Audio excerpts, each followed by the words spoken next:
అలాగే రామ్ చరణ్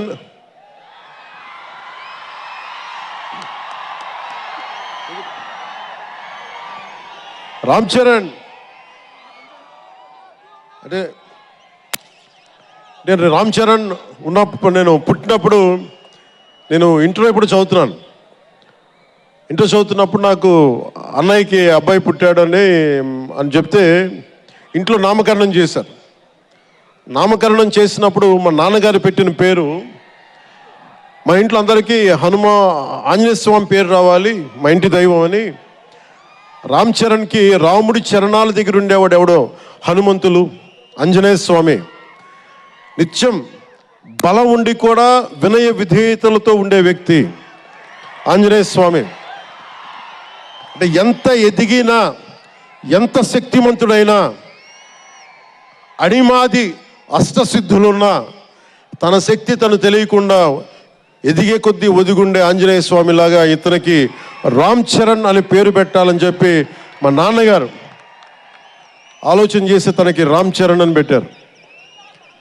అలాగే రామ్ చరణ్ నాకు, ఎందుకంటే నాకు చిరంజీవి గారు అన్నయ్య కాదు, పితృ సమానులు, తండ్రి సమానులు. మా వదిన నాకు మాతృమూర్తి. సో నాకు రామ్ చరణ్, నేను బాబాయ్ వీటన్నిటికంటే కూడా నాకు ఎప్పుడు ఒక తమ్ముడు.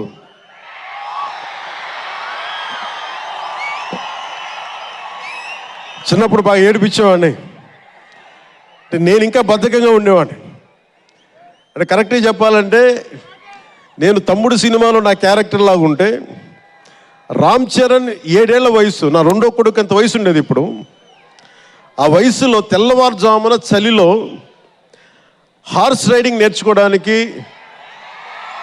మొత్తం ఆ హెల్మెట్తో పాటు అన్నీ పెట్టుకొని షూస్ అన్నీ సర్దుకొని రాత్రే నేను సోఫాలో పడుకొని ఉంటే వచ్చి పాపం నన్ను లేపి, ఇంకా నేను పడుకునేవాడిని, తను రెడీ అయిపోయి నన్ను లేపి ఒకసారి నేను దింపాల్సి వచ్చేది.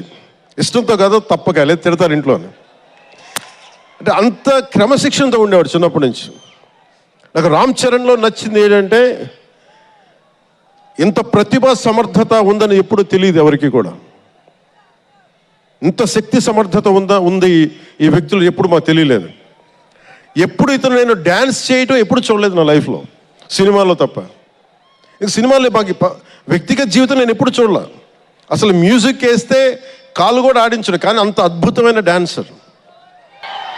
సుకుమార్ గారి డైరెక్షన్లో రంగస్థలం, నాకు నటన చూసి ఇతనికి బెస్ట్ యాక్ట్ అవార్డు రావాలని మనస్ఫూర్తిగా అనిపించింది. అంటే అంత గొప్ప పెర్ఫార్మెన్స్ చేశాడు.